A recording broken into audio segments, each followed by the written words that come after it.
Ya, sebelumnya terima kasih untuk rekan-rekan media, keluarga maupun semua pihak yang sudah hadir pada siang hari ini. Pada saat ini adalah di rumah duka di RSPAD Gatot Subroto. Kami menerima semua keluarga maupun dari pihak OIKN, dari semua stakeholders yang pernah berhubungan dengan almarhum ayah saya, Bapak Troy Pantau, untuk dipersilakan hadir untuk melihat beliau untuk yang terakhir kalinya di RSPAD Gatot Subroto ini. Dan setelah itu besok pada hari Senin 27 Juli 2026 pada jam 10 akan ada penyerahan jenazah secara kedinasan oleh Kepala Otorita IKN kepada keluarga almarhum, dan juga proses pemakaman rencananya sejauh ini akan seperti itu, Mbak. Dan rencananya akan dilakukan pada jam 10 pagi di RSPAD Gatot Subroto. Mudah-mudahan Pak Basuki berkenan untuk hadir untuk pelepasan tersebut kepada kami keluarga. Setelah itu akan dilanjutkan untuk pemakaman di TPU Tanah Kusir setelah dari penyerahan jenazah tersebut.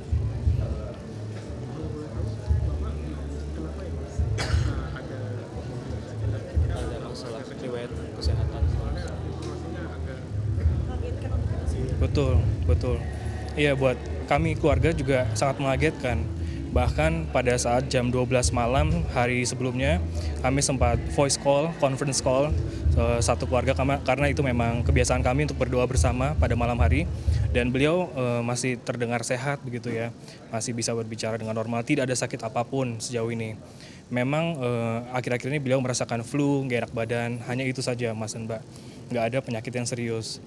Tapi memang kami mendapatkan kabar pada saat beliau tidur sudah tidak bernafas lagi begitu, Mbak. Sempat dibawa ke rumah sakit mungkin, Mas?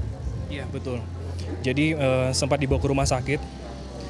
Jadi untuk kronologinya sebetulnya pada pagi hari ada supir dari almarhum ayah saya untuk standby mengantar beliau ke suatu acara di daerah tersebut, di daerah IKN begitu ya. Akan tapi setelah jam 11, jam 12 di mana beliau seharusnya turun, beliau nggak turun-turun begitu. Dan akhirnya kami pun berkontak driver kami dengan ibu saya, dengan saya juga video call. Akhirnya dipanggil pemadam kebakaran juga untuk mendobrak pintu karena sudah kami masukkan passcode, nggak bisa. Dan akhirnya beliau sudah ditemukan tidak bernafas. Ditemukannya pas di posisi di tempat tidur begitu? Di tempat tidur, betul, tempat tidur. Setelah itu sempat dilarikan ke Rumah Sakit Hermina, IKN, dan dokter menyatakan sudah selesai begitu. Kalau dari keterangan dokter itu karena apa, Pak? Iya, untuk informasi detailnya kami terus terang belum mendapat secara holistik. Tapi memang yang kami dengar kematiannya secara wajar, tidak ada lebam, tidak ada tanda-tanda kekurangan oksigen begitu ya. Tentu kami menyerahkan kepada pihak yang berwenang, kepada Polri, TNI. Saya yakin sudah bekerja keras untuk kasus ini, hal ini. Sosok Bapak sendiri seperti apa? Iya, tentu sosok yang sangat inspiratif, Mas. Beberapa kali saya pribadi berkolaborasi dengan beliau untuk beberapa proyek, terutama dalam hal komunikasi.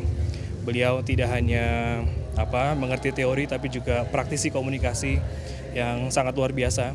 Saya sendiri sebagai mahasiswa pasca sarjana komunikasi juga di Universitas Indonesia sangat look up to him, sangat terinspirasi dengan beliau. Nggak hanya dengan teori-teorinya, tapi beliau betul-betul mempraktikkan komunikasinya secara baik ke pemerintah dalam OIKN maupun terhadap kami keluarganya sendiri, Mas. Jadi keluar maupun ke dalam memang beliau sangat kami banggakan. Sebenarnya mungkin ada pesan yang betul-betul diingat oleh Mas Romeo dan juga mungkin disampaikan untuk keluarga. Iya,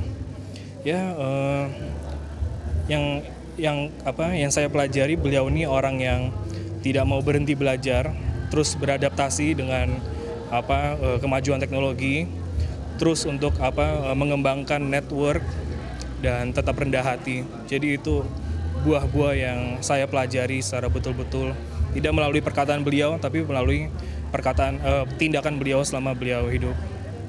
Izin penegasan lagi, berarti untuk Bapak sendiri sebenarnya tidak ada riwayat penyakit serius begitu ya? Memang ada gejala flu aja tadi keluhannya seperti itu? Betul.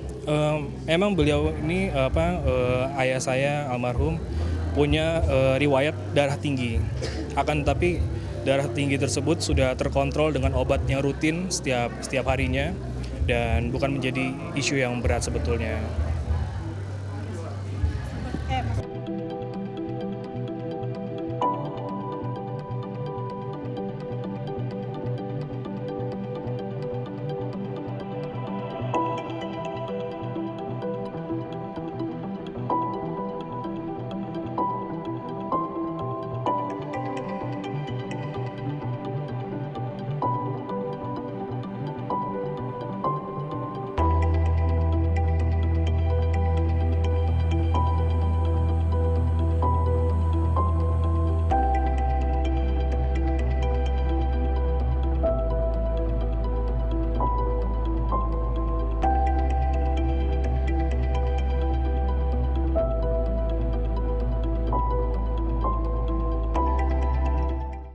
Jadi dapat kami jelaskan bahwa pada hari tadi, hari Sabtu tanggal 25 Juli 2026, kita sekira pukul 13.47 dapat laporan dari pihak masyarakat, otorita terkait adanya salah satu kamar di rusun ASN 3 di tower 6 di lantai 1 kamar 102.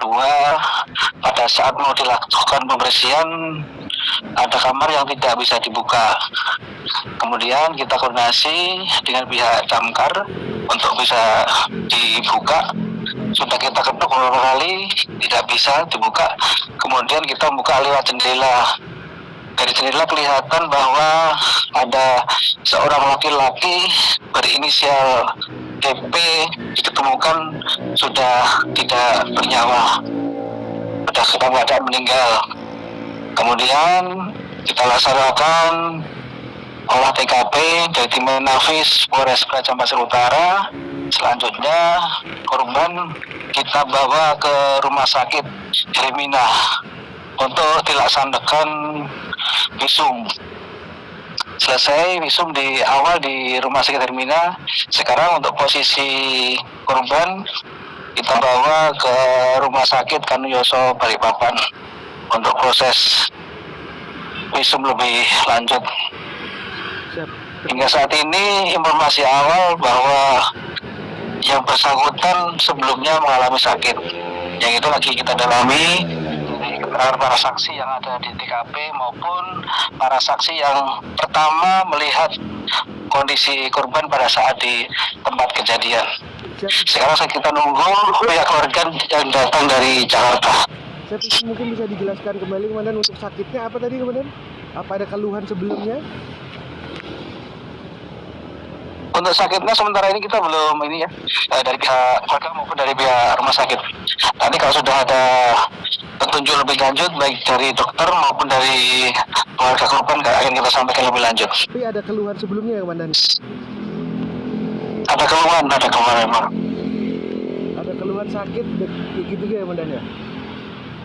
Iya, ada keluhan sakit memang. Kepada temannya ya Komandan? Kebetulan kerjanya di situ menyampaikan sakit kurang enak badan begitu. Dan tapi kalau untuk tanda-tanda kekerasan dan selainnya itu apakah ada Komandan? Bisa ditemukan melalui fisiknya?